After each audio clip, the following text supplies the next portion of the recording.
Na alegria do Espírito Santo, nós saudamos a você que nos acompanha no programa Razões da Fé desta semana, aqui pela Rádio Miriam Caravaggio 95.7 FM ou também pelas redes sociais da nossa Diocese de Caxias do Sul. Nossa saudação a você que nos acompanha na estreia, no primeiro horário, nas quartas-feiras, das 8 às 9 da noite, na Rádio Miriam, também no mesmo horário em que o programa é lançado nas redes sociais, YouTube e Facebook da Diocese de Caxias do Sul.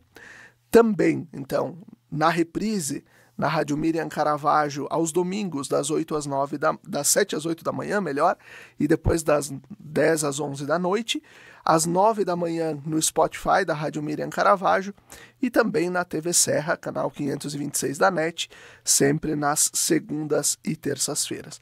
Nós te convidamos a se inscrever no canal da Diocese de Caxias do Sul no YouTube. Basta procurar por Diocese de Caxias, para ativar o sininho para receber as notificações e tudo aquilo que a gente vai publicando ao longo das semanas, o próprio Razões da Fé e também as mensagens do nosso bispo, os projetos que a gente publica todas as semanas. Nosso tema de hoje, nós em 2025 nós celebramos os 60 anos da conclusão do Concílio Vaticano II, este grande acontecimento da vida da nossa igreja e que a igreja dá continuidade ao seu processo de implementação com o Sínodo dos Bispos sobre a Sinodalidade, esse processo que o Papa Francisco desencadeou e que é seguido agora pelo Papa Leão XIV. Por isso, o nosso tema desta semana, Lumen Gentium, povo de Deus ou sociedade perfeita? Nós vamos trabalhar justamente sobre este documento, que é um dos 4 fundamentais documentos do Concílio Vaticano II. E nós temos, então, como convidado, que vem de fora, vem lá de São Paulo, o padre Helberson Rodrigues Ferreira, e ele vai se apresentar, porque é legal nós recebermos os convidados, pedindo que eles também possam se apresentar. Obrigado, padre Helberson, pela presença. Caríssimos, caríssimas, a paz a todos.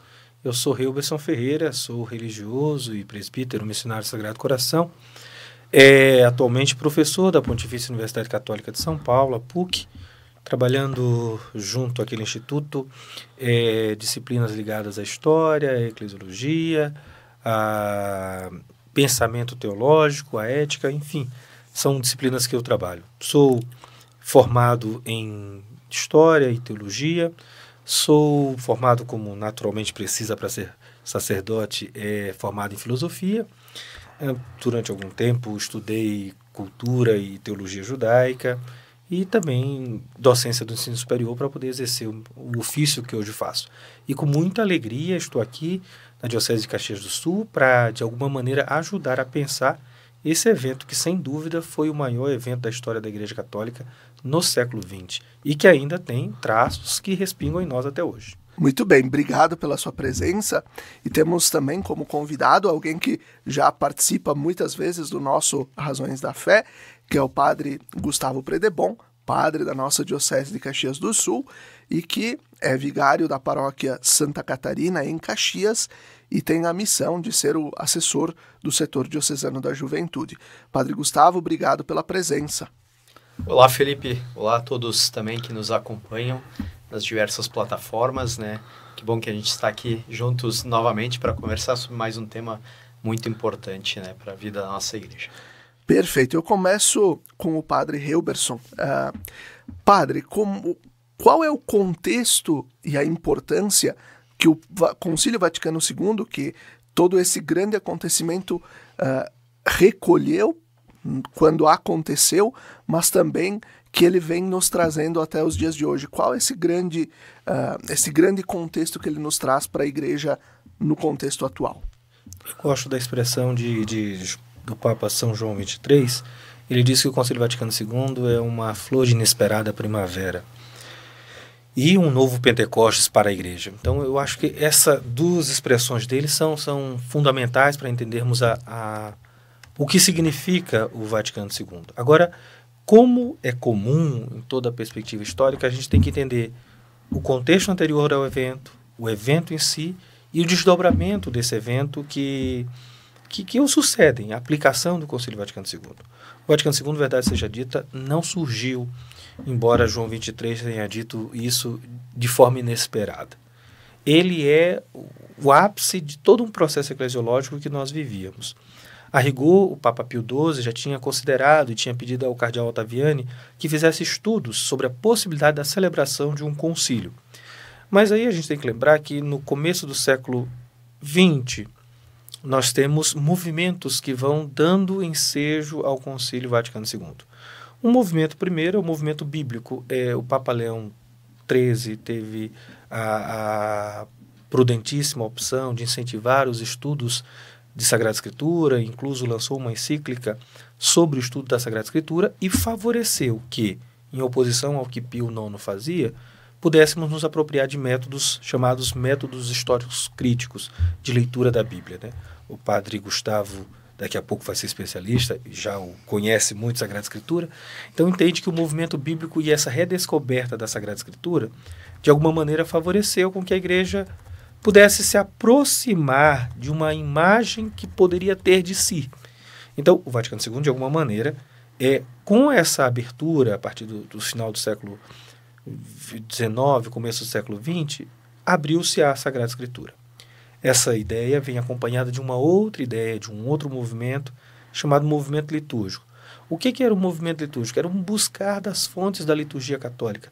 Sobretudo hoje, que a gente defende tanto de participação ativa e consciente na missa, o beneditino Odo Cássio defendia essa ideia já antes do Vaticano II, porque, para contar um episódio gozado, Dom Odilo, que é arcebispo de São Paulo, em uma conferência conosco, ele disse que quando era criança, aqui no Paraná, ou no Paraná, não aqui no Rio Grande do Sul, ele dizia que lembrava que ele ia à missa e os homens, enquanto a missa se processava, saíam para fumar e a hora que batia o sino eles voltavam para dentro da igreja e essa era a grande participação da liturgia. Então, o Odo Cássio, o movimento litúrgico pré-Vaticano II, de alguma maneira, insistia nessa participação ativa na celebração. Por fim, a gente tem um outro movimento, que é o movimento ecumênico, que é um movimento que decorre dessa consciência de que a Igreja católica, embora tenha elementos de salvação e conduz à salvação, ela não é exclusividade de salvação. O Vaticano II, na Lumen Gentium, vai falar que o reino de Deus subsiste na Igreja Católica. A Igreja Católica não é o reino de Deus. E o padre Gustavo pode lembrar, e vocês devem ter visto em redes sociais, o Papa Bento XVI, por ocasião da eleição do Papa Leão, o pessoal ressuscitou um vídeo dele, onde ele dizia, olha, nós temos que admitir que nem todas as eleições de todos os papas foi ação do Espírito Santo.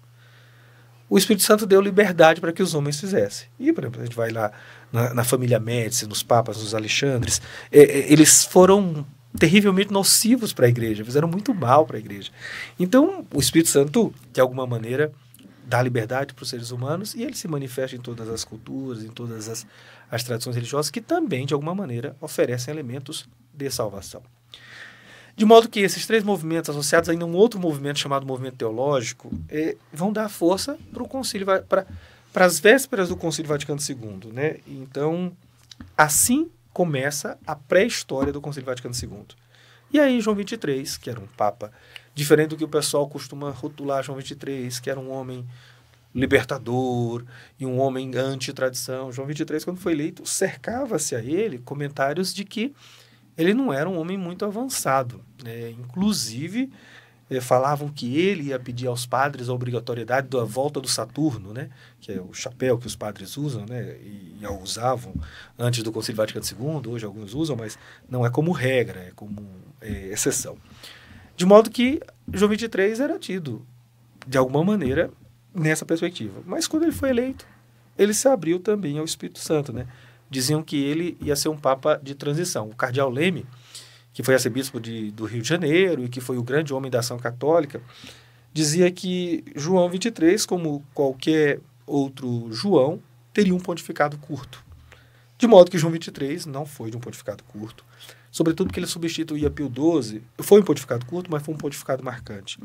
Ele substituía Pio XII, e Pio XII era uma figura hierática, um homem da liturgia, da postura, Como o próprio, a gente vê as imagens dele, esguio e tudo, e João 23 era gordinho, bonachão, ou diziam, né?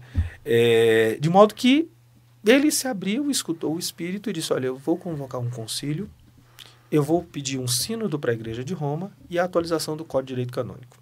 De modo que assim, ele convocou o Concílio Vaticano II. E toda aquela turma do movimento litúrgico, do movimento bíblico e do movimento teológico e do movimento ecumênico eram teólogos de ponta. Nós temos o teólogo Gerhard Philipp, temos Yves Congar, Karl Rahner, Dominique Chenu, também acho que Yves Congar eu falei, Hans King. Então, teólogos que emprestaram força para a reflexão teológica que chegou no Concílio Vaticano II. O Concílio Vaticano II não foi uma experiência curta, foi uma experiência longa. Foram de preparação 3 anos e para a sua execução 4 anos. De modo que ele produziu muitos frutos, né? Muitos frutos para a Igreja. Poderíamos dizer, dentre tantos, essa renovação que a gente tem hoje, que a gente vai aprofundar um pouquinho mais. De modo que quando João 23 convocou o Concílio Vaticano II, a primeira coisa que ele fez foi pedir aos bispos do mundo inteiro que lhe mandassem sugestões sobre o que eles queriam que acontecesse na igreja a partir do concílio.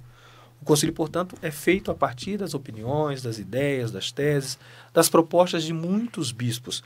Eu tenho a sensação que era Dom Zorzi, que era o bispo de Caxias do Sul, à época do concílio, nós falávamos isso uma outra vez, e ele tem um texto dele como resposta o que ele pensava do Concílio Vaticano II. Ele escreve muito claramente a questão da região de Caxias do Sul e, sobretudo, o voto dele é curioso porque ele descreve até situações pitorescas do cultivo da produção de vinho no Sul e manda para o Vaticano. De modo que todos os bispos foram consultados. Alguns responderam, outros não responderam. Tem bispos que disseram, olha, eu sou um bispo de uma selva no interior da Amazônia, quem sou eu para dizer alguma coisa ao Santo Padre? E havia outros, bispo no Amazonas também, que se queixava, porque quando João 23 era núncio, ele tinha mandado o padre para a Amazônia, pedido que os superiores mandassem ele para o Amazonas, e lá o fizeram bispo, numa prelazia, e a primeira parte da carta era para xingar João 23, dizendo, por que o senhor me mandou para cá, para essa selva, enfim. De modo que tem a parte pitoresca, mas havia desejo de mudanças. A igreja, desde 1879, com o fim do Concílio Vaticano I, e a proclamação do dogma da infalibilidade papal, ela se fechou a qualquer discussão com a modernidade. Já Pio IX tinha feito isso, com a Quanta Cura, com os sílabos. Tudo que era moderno era nocivo à igreja. Liberalismo, socialismo, comunismo, todas essas teorias eram nocivas e havia, de alguma maneira, uma dificuldade de dialogar. O Vaticano II, de alguma maneira, diz, vamos dialogar com a sociedade. Não é ser da sociedade, né? O padre Gustavo sabe disso. Não é que a gente vai canonizar aquilo que é do mundo. Mas a igreja não está fora do mundo. Ela precisa atender às demandas próprias do mundo para fazer um aporte, uma digressão. O Papa Francisco escreveu Amoris Laetitia. E na Amoris Laetitia, a oração me impressiona muito. Aqui encerra a Amoris Laetitia. Ele diz assim, se alguém foi ferido ou machucado na família, que seja rapidamente curado. Você não vê uma oração na igreja que considera os problemas concretos de uma família. Isto é dialogar, não é aceitar. É não negar que existe problema e dizer, vamos mudar. De modo que o Vaticano II, voltando ao nosso assunto, faz essa ponte. Ele dialoga, ele busca dialogar com a sociedade. Ponto. O concílio foi convocado, João 23 fez as consultas, logo depois das consultas entrou numa fase que a gente chama de fase antepreparatória.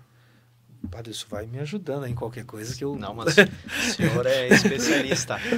Agora tudo confirmado. Confirmado, se o padre Gustavo diz, eu sigo. Não. E aí ele teve as comissões antepreparatórias. E o que as comissões antepreparatórias faziam?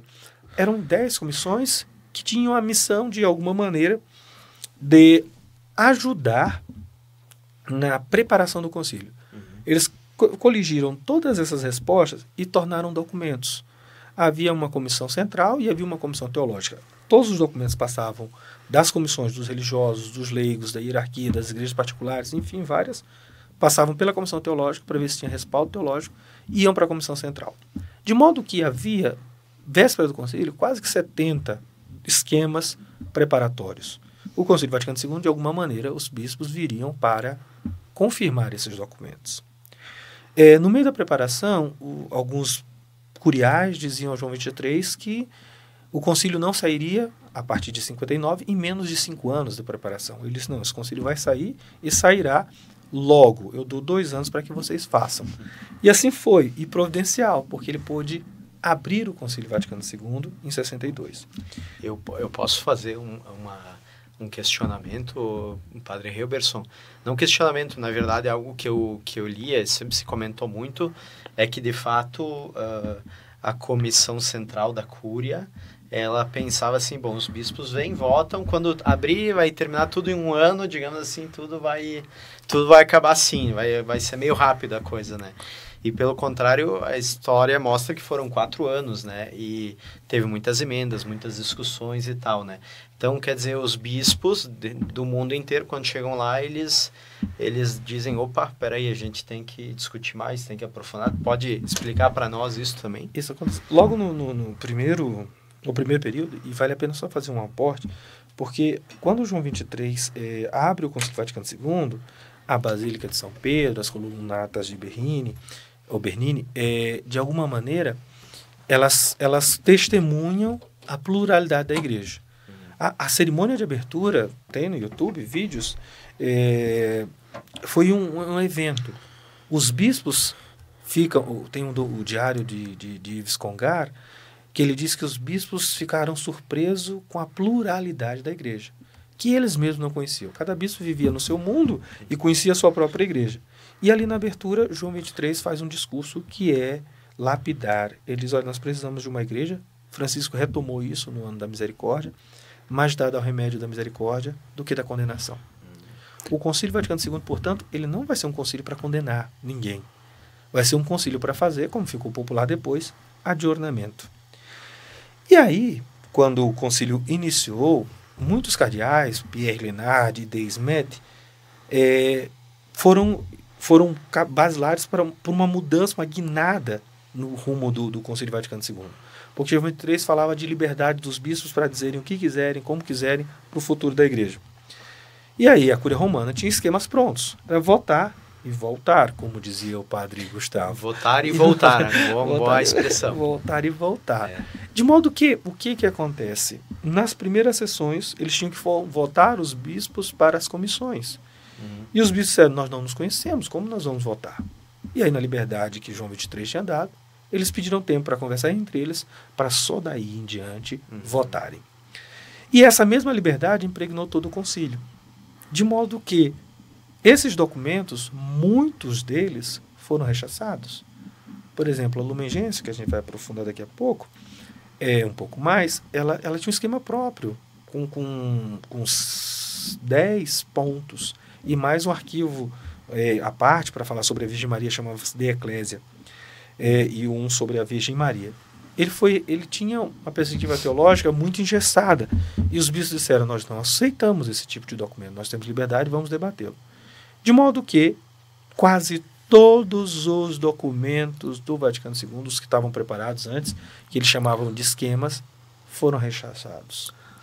Na comunicação nós diríamos que caíram os documentos. Caíram os documentos todos. Né? E, claro, isso também foi, de certa maneira, importante, não apenas para combater, né? Não é a ideia do combate, porque os de lá estão errados, nós estamos certos, mas o fato é de que aqueles documentos preparados, eles não refletiam o estado ou as necessidades da igreja, né? Ou a situação mesmo do mundo que se apresentava. Isso é bem importante dizer, né? Não é que é o porque às vezes tem um pouco essa coisa do concílio anti-história, anti-tradição, né? Não é nesse sentido. É bem porque, de fato, imaginemos aqui o Dom Benedito Zorzi, né? que estava aqui, tinha uma série de colônias italianas e tal, uma série de dificuldades, umas cidades crescendo, como era Caxias do Sul na época, né? Outras cidades também, Farroupilha, Bento, assim, começando a se industrializar, crescer, e aquela... Já a questão migratória. Já uma questão migratória, e aqueles esquemas não davam conta, né, dessa realidade do mundo. E aqui eu vou fazer um parênteses, e aí eu peço que o Padre Gustavo também nos ajude. O Concílio Vaticano II ajudou a Igreja a redescobrir a sua natureza? Olha, eu acho que... olha, é uma pergunta bem capciosa, vamos dizer assim. Não, é uma pergunta bem importante. O Padre Hilberson falava dos movimentos. Teve ainda um movimento patrístico que foi um pouquinho antes disso tudo, lá pelos anos 1800, né? O Minhe, que fez toda aquela produção lá da série dos padres, da patrística, patrologia e tal. E eu acho que toda a questão bíblica, a novela teologia, né? A nova teologia, a liturgia, a patrística, tudo isso e o ecumenismo também ajudaram a Igreja a abraçar a grande tradição e entender o que era uma tradição relativa ou menor, em vista da grande tradição desde os inícios, né? Por isso que a gente, eu acho uma coisa bonita quando a gente reza a missa com a oração eucarística 2, que é uma das primeiras fórmulas eucarísticas, né? Ou a primeira, se eu não me engano, não sou especialista em liturgia, né? Mas é assim, uma das primeiras, dos primeiros cristãos, das primeiras comunidades, né? Então a gente ficou por um longo tempo só rezando o cânon romano, a oração 1, e a partir do Vaticano II a gente tem a oportunidade de voltar lá para a origem. Então pensar que algumas comunidades fundadas por discípulos, ou por discípulos de discípulos, estavam rezando de uma forma que hoje a gente pode rezar, eu acho que nesse sentido é muito bonito, assim, né? A gente pensar que porque nós não negamos a história do que veio antes, né? Nós, no fundo, reenquadramos, né, tudo aquilo que é toda a nossa história. Toda a nossa história. E acho que foi uma redescoberta positiva de muita coisa na nossa igreja. Muita coisa. Muita coisa. Eu acho que é um abraçar da própria... Não há... Porque a gente tem a mania de ler a história como se fosse feita por rupturas. Quando a gente é educado na escola... Guerra de opostos, assim. Ou também isso, e digo, a gente é acostumado a estudar a Idade Média e acha que a Idade Média rompeu e começou uma nova história com a Idade Moderna. E quebrou e começou uma nova história com a Idade Contemporânea. Não, é um contínuo. O que o Vaticano fez foi amalgamar aquilo que se pensava num contexto específico e dizer da mesma igreja. Tanto que a eclesiologia do Vaticano II diverge em pequenos aspectos da eclesiologia do Concílio Vaticano I. Sim. E, na verdade, eram reflexões que haviam ali entre o Vaticano I e o Vaticano II, de modo que, na linha do que perguntava, nós temos o Vaticano II como uma síntese para os nossos tempos da própria imagem de quem é a igreja. Ela continua sendo o que ela é, mas compreensível ao nosso tempo, né? Sem perverter em nada da sua estrutura, inclusive se adaptando ao tempo para poder responder. Eu sempre digo que na igreja a gente tem que ter continuidade no que é essencial, a figura de Jesus Cristo, e descontinuidade no que é acidental. Tem coisas que não se faz, que são acidentes, que a gente usa porque é o único jeito de fazer naquele momento. E aí se pode, a gente muda. Por exemplo, o pessoal transportava as coisas em carroças, era o acidental daquele tempo. Hoje eles transportam em caminhão. O essencial é transportar, mas o jeito como transporta muda. De modo que, para dizer que o essencial da igreja foi mantido e os acidentais foram, de alguma maneira, atualizados. Mas para voltarmos e continuarmos ainda nas sessões conciliares. Aí João XXIII presidiu a primeira sessão conciliar e, de modo que ele, logo depois da primeira sessão, ele faleceu. No que ele faleceu, não houve nenhum documento aprovado do Concílio Vaticano II. E aí a preocupação que tinha, o Vaticano ficou, não vai continuar, vai vir, vai não vir. O que ele vai fazer? E aí nós temos a figura de Paulo VI, que era um grande, né, na própria Cúria Romana. O Paulo VI foi secretário do Pio XII, né? Do Pio XII, secretário do Pio XII, foi arcebispo de Milão, enfim. De modo que ele foi eleito, quando foi eleito Papa, e ele disse um dos primeiros atos dele é que o Vaticano continuaria. E ele disse que a matéria do Concílio Vaticano II era a Igreja. Era a Igreja. Ele vai falar isso no discurso de abertura da primeira sessão, no discurso de abertura da terceira sessão e no encerramento do Concílio, na quarta sessão e no encerramento. O Concílio Vaticano II foi um concílio, diríamos, eclesiológico. Não se pôs questões dogmáticas, não anatomizou nada, não precisava, né? Como João 23 dizia, não é mais o remédio da condenação, mas sim o remédio da misericórdia que fazia com que o concílio seguisse. Sim, não necessariamente a educação na fé, ela precisa vir acompanhada de uma exclusão da fé, né? Quer dizer, é claro que a igreja vai direcionar para o que é dela, para o que é da revelação, para o que é de Jesus, o que está na palavra de Deus, enfim, para a verdade como se celebra, mas não precisa com isso trazer uma condenação, né? Não precisa catar hereges em volta para condená-los, para dizer que o que é o contrário é que está certo, né? Nós, assim, vamos concluir o primeiro bloco do nosso programa, porque a discussão tá boa, essa pauta é fantástica, e agora, quando a gente retornar, a gente vai aprofundar, então, o documento, né, a Lumen Gentium. E nós recordamos o patrocínio, né, do Razões da Fé, de trabalhos acústicos, sons que elevam a alma em igrejas e capelas. Conheça o nosso trabalho no Instagram, @trabalhosacústicos. Fique com a gente até daqui a pouquinho, porque tem muita coisa boa falando sobre a nossa igreja.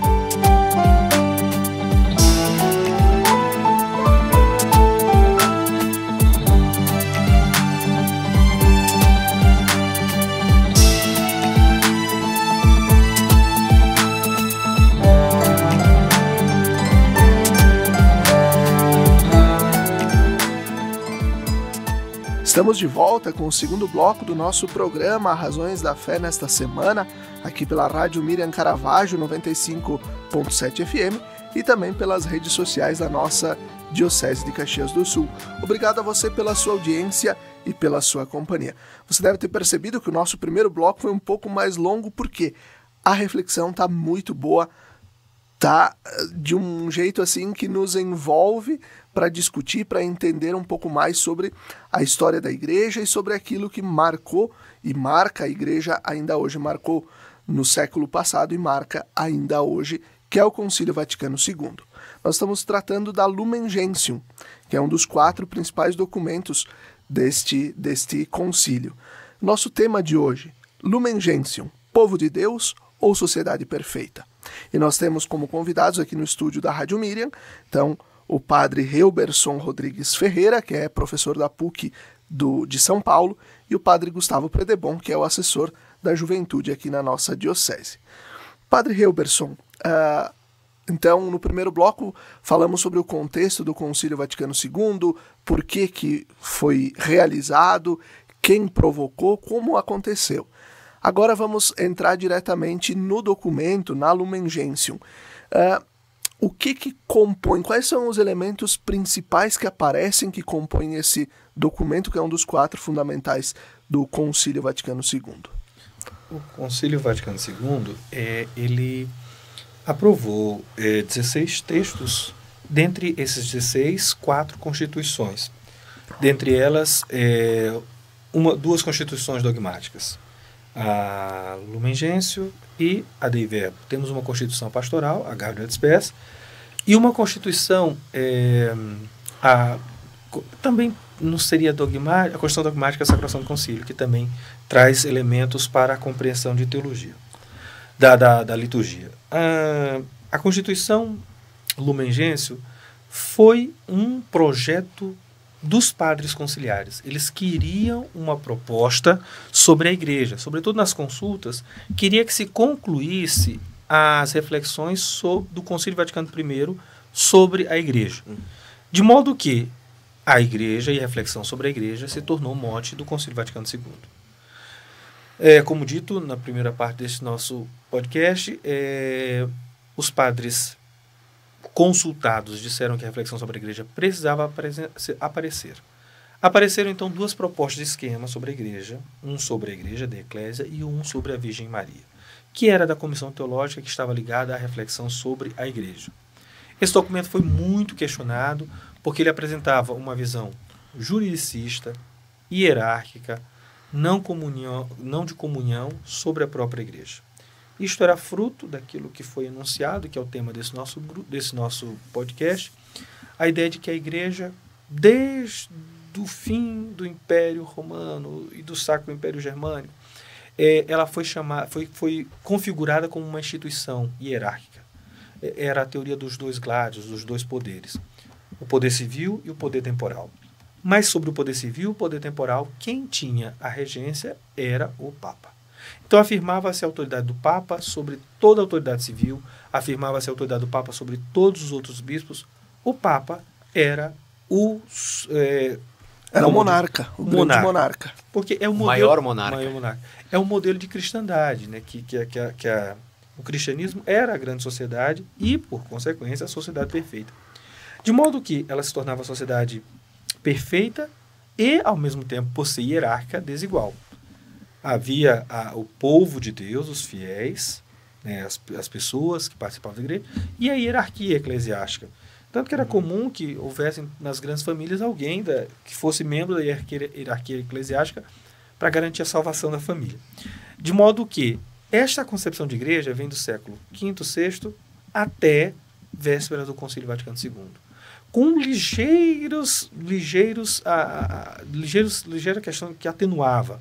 Por exemplo, nós temos a escola de Tubinga, na Alemanha, que pensava a igreja enquanto comunhão de pessoas. Nós temos Pio XII, que nas vésperas do Concílio Vaticano II vai introduzir a ideia de corpo místico da igreja. E de modo que eram ideias que vinham. A igreja era entendida como uma sociedade perfeita e desigual. Ser uma sociedade perfeita não é problema, mas admitir que ela é uma sociedade perfeita era dizer não tem problemas, quando, na verdade, haviam problemas. Só o fato de sermos hierárquicos e desiguais configurava um problema. Nós somos todos povo de Deus. E aí o Concílio Vaticano II, com esse decreto Lumen Gentium, tenta, de alguma maneira, organizar essa ideia. A igreja deixa de ser chamada sociedade perfeita e passa a ser sacramento do reino, ou mistério, como é o primeiro capítulo da Lumen Gentium. Ela é sacramento. Mas isso é muito interessante, ela ser chamada de sacramento, porque ela é sinal do reino. Ela não é o reino. E aí todas as suas ações não podem ser identificadas com o reino de Deus. E, de fato, nós não podemos identificar algumas ações, como a cruzada, que embora tivesse a motivação de reconquistar a Terra Santa, que na mentalidade da época parecia um bem, ela foi feita a expensas de muito sangue, de muitas mortes. Mesmo a questão da alta cristandade, das inquisições, que se por um lado parecia tentar corrigir erros, desvios, de alguma maneira infligiu muita dor e muito sofrimento. O Brasil foi colonizado em algumas partes por migrantes judeus que migravam de Portugal, fugindo da Inquisição, e se faziam passar por cristãos para não serem mortos. Depois eles pegam um ciclo migratório, vão para os Estados Unidos, para Nova York, enfim. De modo a dizer-lhes que essa sociedade era perfeita, mas nem tanto. Então não dava para dizer que a igreja era uma sociedade perfeita. Aí o que pensou-se? A igreja é sacramento, ela é mistério. E aí o capítulo 1 da Lumen Gentium, ela faz esse movimento. Ela diz, olha, a igreja, enquanto instituição, ela consegue abarcar com a ideia de sacramento as duas realidades. A realidade transcendente e a realidade imanente. A estrutura da igreja é concreta e tem limites, mas ela aponta para uma estrutura maior, que é Deus. Isso é São Tomás de Aquino, clássico. Isso aí. São Tomás de Aquino diz assim, do sacramento, sinal visível da graça invisível. Então a igreja é sinal visível da graça invisível, que é a salvação para toda a humanidade, né? Inclusive do ponto de vista bíblico, né, e mesmo sacramental, o Concílio Vaticano II enfatiza muito a perspectiva da história da salvação e a Igreja como continuadora da história da salvação, que começou lá no Antigo Testamento, criação, etc., né? E isso é bem importante. Eu acho que um detalhe interessante, Padre Hilberson, que nós falamos vindo para cá, e enfim, aqui no making off, né, nos bastidores, mas é que também os acontecimentos do final do século XIX, eles reforçaram muito essa perspectiva de a Igreja fechar-se, né, e se colocar como uma sociedade perfeita em contraposição ao liberalismo, ao comunismo, ao ateísmo, a uma série de movimentos, né, que negavam a influência da Igreja, a presença da Igreja no mundo, né? Então, esse fechamento que já ocorria, digamos, de uma certa maneira, né, ele também foi muito acentuado, né, pela unificação da Itália, né? A gente não pode esquecer, o Papa ficou prisioneiro do Vaticano, né? Tem uma série de elementos, então tudo isso contribuiu para fechar. A gente poderia dizer, por que o Concílio Vaticano não aconteceu antes, né? Mas a gente teve 2 guerras mundiais, né? Como é que a Igreja ia fazer um concílio, né, nesse período, né? E aí eu acho que veio também no tempo certo, um tempo de paz, um tempo de sensibilidade, né, com relação ao mundo. E é um tempo em que a gente pode realmente dizer, por isso que é uma constituição dogmática e que tem toda a serenidade para dizer somos povo de Deus, né? Sim, e a Lumen Gentium faz isso. Afirma que a Igreja é mistério, é sacramento, e diz que a quem pertence essa Igreja? Ao povo de Deus. E é uma imagem profundamente bíblica, e o Concílio Vaticano assume essa imagem. E vale a pena fazer um aporte, na época do processo de construção da Lumen Gentium, o capítulo sobre o povo de Deus não aparecia como um capítulo específico. Ele estava dito de forma, diríamos, espontânea ao longo do texto, nas entrelinhas, mas não. Ao longo da discussão, a segunda redação, a terceira redação do texto, que foi a que foi aprovada, que foi votada ponto por ponto, ela afirma, olha, a Igreja ela é povo de Deus, e colocaram antes da hierarquia a ideia de povo de Deus. Então a Igreja é mistério e ela pertence a quem? A sua concretização histórica é ao povo de Deus. E existem formas, diz o próprio documento Vaticano II, a Lumen Gentium, de participar desse povo de Deus. Né? Você participa como católico, como cristão e como pessoas que não são cristãs. Essa é a grande abertura. O povo de Deus, na Lumen Gentium, não é apenas o povo dos batizados. Nós somos o povo de Deus. Mas é uma coisa muito mais ampla. Há a perspectiva da Igreja ser, como o próprio tema do livro diz, Lumen Gentium, luz dos povos, de todos os povos. Deus, e a Constituição Dogmática entende, quer salvar a todos, todo o seu povo. Inclusive, a hierarquia é povo de Deus. Isso. E aí, a grande beleza do documento é que a hierarquia decorre do povo de Deus. Não é o contrário. E aí a sociedade deixa de ser desigual. Passa se nós somos iguais, é aquilo que a carta aos Hebreus fala, né? O sacerdote é tirado do meio do povo para servir o próprio povo. Então, de modo que a hierarquia, os bispos, os padres, os religiosos, são frutos do povo de Deus. São vocações diferentes dentro do mesmo povo de Deus, né? A gente poderia dizer numa perspectiva ministerial, assim, né? É uma forma diferente de ser o povo de Deus, né? E aí a hierarquia decorre disso. E tem o capítulo que é só sobre a hierarquia, tem um capítulo que é só sobre os leigos, que vem na sequência da hierarquia. Mas todo mundo decorre do mistério da Igreja, que se faz povo de Deus na nossa história. É a visão histórica da nossa Igreja. E esses presbíteros, a hierarquia e também os leigos, e os religiosos, porque tem um capítulo só sobre os religiosos, decorre do fato de sermos povo de Deus.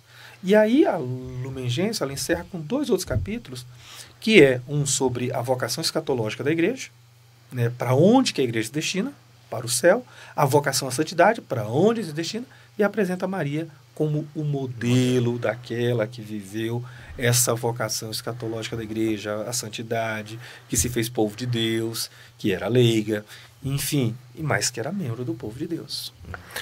E nesse sentido, Papa Francisco, vamos dando um salto aqui para esses últimos anos, né?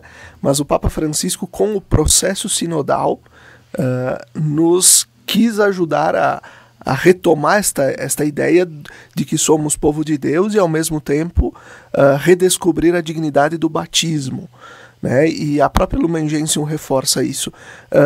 Como nós podemos entender o processo ainda de aplicação do Concílio Vaticano II por meio desse processo sinodal do Papa Francisco? O Papa Francisco, eu também gosto de uma expressão de uma filósofa que depois se fez cristã, Hannah Arendt. Ela dizia que João 23 era um cristão no trono de Pedro. Eu gosto da mesma expressão dela e digo, Francisco foi um cristão no trono de Pedro, como todos os outros papas foram, mas Francisco um pouco mais. De modo que ele foi esse sentir do cristianismo ali, no sólio petrino. E ele tinha uma interpretação muito própria do Concílio Vaticano II. E de modo que, quando ele resgata a ideia de sinodalidade, ele está resgatando a Lumen Gentium. Ele está resgatando a ideia de uma igreja que goza da comum dignidade de todos os batizados. E por isso, na sinodalidade, no processo sinodal, todos são chamados a falar. Todos têm direito de falar, não só a hierarquia, mas todos os batizados. É um processo mais lento, é um processo mais moroso, mas é um processo muito mais, diríamos, agregador de todos os fiéis. Francisco fez, portanto, com que os cristãos se sentissem aquilo que deve ser a igreja, corresponsáveis por ela, membros efetivos, no senso dos fiéis, dirigindo e distinguindo o que deve ser o caminho que a igreja deve fazer. Eu acho bonito, Padre Hilberson, que, claro, não foi só a partir do Vaticano II, mas como nós tivemos uma explosão assim muito positiva de movimentos, grupos pastorais, coisas que surgem justamente nesta revalorização dos leigos, né, como povo de Deus, e quanto desses movimentos hoje são muito suporte, né, na nossa igreja, quantas pastorais serviram porque os leigos começaram, em nome da igreja, a atender determinadas situações, né, determinadas necessidades, e levaram o nome da igreja onde talvez antes não estivesse, porque eles se viam como corresponsáveis, claro, e a igreja no sentido de responsável também pela realidade, né? Mas isso, eu trabalho no setor de juventude com jovens de movimentos, a gente percebe o quanto é importante esses jovens, né, leigos, que vivem a sua fé, vivem a sua vocação e transmitem a outros jovens, né, também essa pertença à igreja, né, e pertença a um povo de Deus. Isso é muito, muito importante.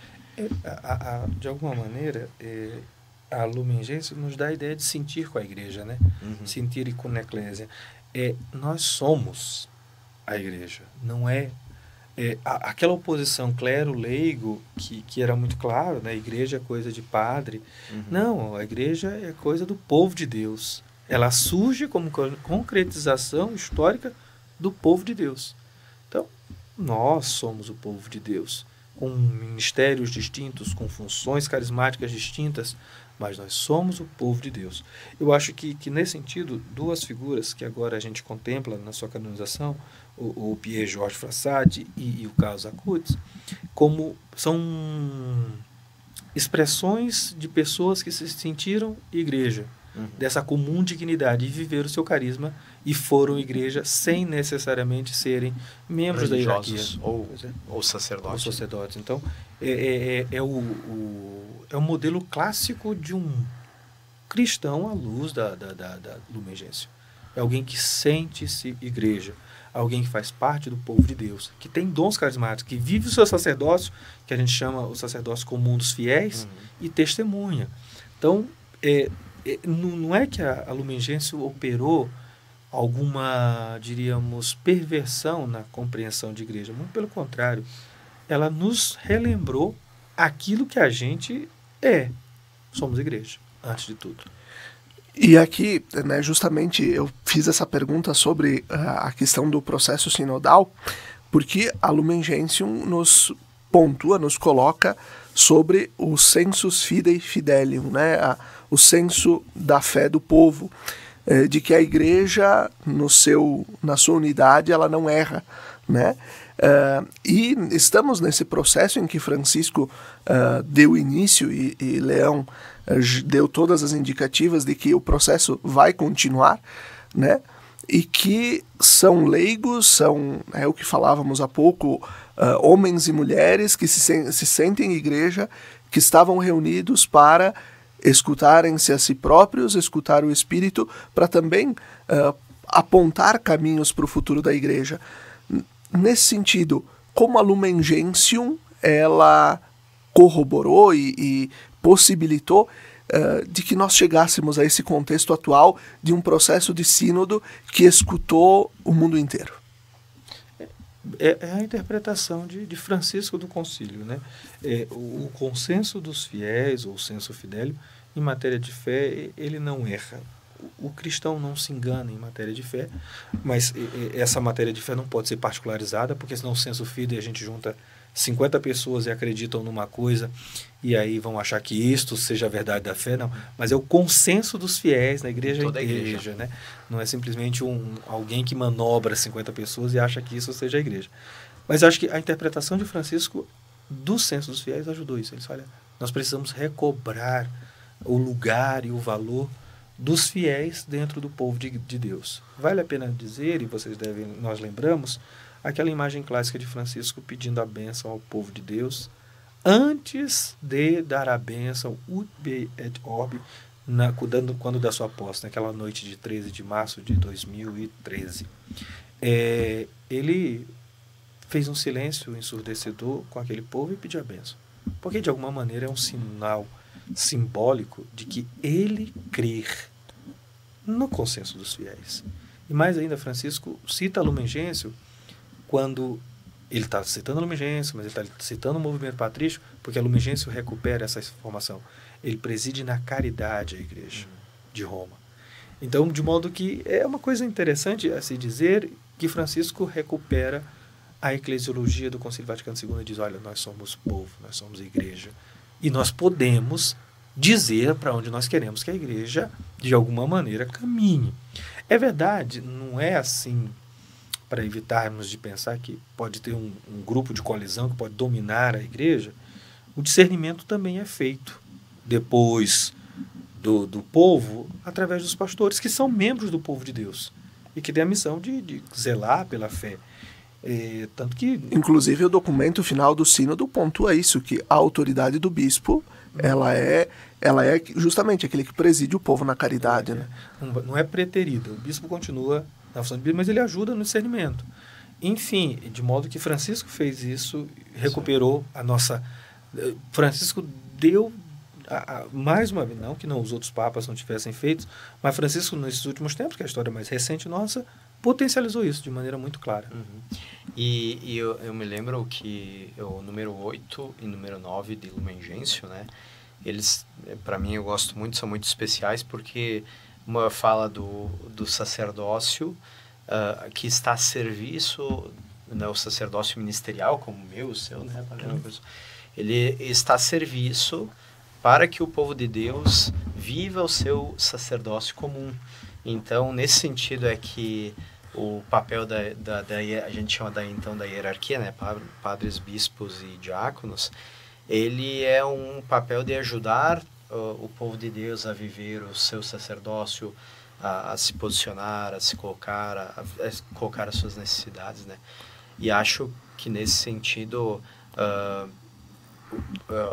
completaria me parece assim, né, o Papa Francisco com a questão da sinodalidade, que já no documento da juventude ele tinha feito a consulta, né, ele já tinha ensaiado essa questão de abrir, né, e ele vai dando voz, assim, para que a gente como igreja, eu possa também escutar a realidade de todas as outras igrejas, porque você estava dizendo lá dos bispos no Concílio Vaticano II que nós conheciam. Nós, como cristãos hoje, será que a gente conhece a situação do cristianismo na América do Norte, na África, na Europa, na Ásia, né? Em países onde, sei lá, os cristãos vivem ou numa ditadura ou numa situação mais difícil, né? Então, eu acho que isso é muito válido do Papa Francisco, né? Ele fez a gente se escutar a todos, né? Não é que simplesmente a gente tem que agradar a todos, mas que a gente se escutou para se conhecer. Porque todos somos membros do povo de Deus e de alguma maneira temos como oferecer algo para a igreja. Evidentemente que não vai se fazer nenhuma manipulação para poder aprovar isso, aquilo, mas nós temos algo a oferecer para a igreja. Isso aí. E aqui eu volto de novo. O padre Hilberson há pouco falava sobre, né, o sensus fidei, né, não ser um grupo de 50 pessoas que vai decidir algo que é a verdade de fé. O Concílio Vaticano II, por meio da Lumen Gentium, ele nos ajuda também a interpretar isso, a interpretar os fanatismos e essas questões de, às vezes, termos grupos que querem manipular a fé e querer impor a sua verdade, achando que nós precisamos voltar na história, precisamos voltar lá atrás, e aí manipular, né? E aqui entra a publicação de livros, vamos entrar aqui a publicação de um catecismo para contrapor o outro, a publicação de um livro para contrapor o outro. Como o Concílio Vaticano II nos ajuda a não combater, mas nos ajuda a perceber o caminho pelo qual a igreja vai. A igreja, povo de Deus. A rigor é emblemático do nosso tempo, essas polarizações, a assunção do catecismo romano, que era o catecismo de Trento, no nosso contexto, para de alguma maneira dizer que se perdeu aí o veio histórico da tradição. De um lado, tem que agradecer ao Concílio Vaticano II todo mundo que pode fazer isso, porque se não fosse o Concílio Vaticano II, já seriam anatematizados, não poderiam nem contestar a igreja, deveriam obedecê-la, e simplesmente. Mas a Lumen Gentium, o Concílio Vaticano II, ela não estabelece um quadro fixista para tudo, né? O Concílio Vaticano II trabalhou, evidentemente, com aquilo que é mais profundo da igreja e, sobretudo, com o que é mais profundo da humanidade. A capacidade de livremente aderir à fé, seguir a fé e viver a fé no contexto que se vive, na realidade que se mora. Eu volto àquela oração de Francisco, da Amoris Laetitia. Francisco, numa oração, ele coloca uma preocupação concreta e real com uma sociedade que está machucada, inclusive nas famílias. É a capacidade de dialogar. Nosso tempo não quer dialogar, ele quer contrapor ou suplantar uma afirmação com outra afirmação que se julga interessante. Mas no processo de diálogo, você fala, eu falo, nós chegamos a um consenso acerca daquilo que a gente propõe. Então, para ser claro, o Concílio Vaticano não impõe uma regra, mas a regra do Concílio Vaticano é dialogar sempre. Inclusive ouvir a todos os envolvidos no processo diríamos, de decisão, né? É o diálogo, não existe uma... Lamentavelmente, ou para alguns, ou positivamente para outros, não tem uma sanção direta vinda do Concílio Vaticano II para esse tipo de coisa. Então, mesmo o concílio tolera que você pense contra ele. É interessante isso, né? Agora, de fato, a gente deveria sempre tentar buscar o ponto de verdade que existe, né, nas diferentes visões ou demandas, né, também nessas polarizadas, enfim, né, o que isso está trazendo, o que é, e de alguma maneira também tentar buscar algum caminho de comunhão, né, porque isso é muito importante na igreja, né. A igreja, ela tem que ser sinal de comunhão, né? Não posso eu querer me separar e ser a igreja perfeita, né? Isso já aconteceu tantas vezes na história, né? Uhum. Os puros aqui, né? Os imaculados, os que não erram, os que têm acesso ao conhecimento perfeito. E no fundo, não. Lembro duas frases do Francisco também, né? Ele pedia para cuidar com para que a nossa fé não se tornasse agnóstica, né? Quer dizer, aquele agnosticismo, assim, de que os que detêm o determinado conhecimento é que são os perfeitos, os bons, os que sabem, os que são os verdadeiros cristãos, né? Sim, de fato. Ele falou isso naquele documento que ele nos convida à santidade, né? Assim, que é o risco exultate, que ele nos convida à santidade. Não se obtém a salvação por um conhecimento específico, nem se obtém a salvação de outro lado, que era o outro mal que ele contestava, por esforço próprio. Pelo ativismo. Então, a salvação não é só de ter conhecimento, mas é deixar-se moldar pela graça de Deus. E assim, a gente vai, depois dessa baita reflexão que fizemos sobre a Lumen Gentium, nós vamos concluindo o nosso programa Razões da Fé dessa semana, lembrando, vamos ler mais, vamos buscar nas fontes oficiais da nossa igreja aquilo que a igreja pensa, aquilo que a igreja crê, aquilo que a igreja professa. Então, Lumen Gentium, a Constituição Dogmática do Concílio Vaticano II, que nos ajuda a compreender o povo de Deus como aquele que, seguindo os passos de Jesus Cristo, caminha como igreja rumo à casa do Pai. Vamos concluindo o nosso programa Razões da Fé, agradecendo o Padre Helberson, Padre Gustavo por terem estado conosco, lembrando o patrocínio de trabalhos acústicos, sons que elevam a alma em igrejas e capelas. Conheça o nosso trabalho no Instagram, @trabalhosacústicos. Fique bem, tenha uma boa semana.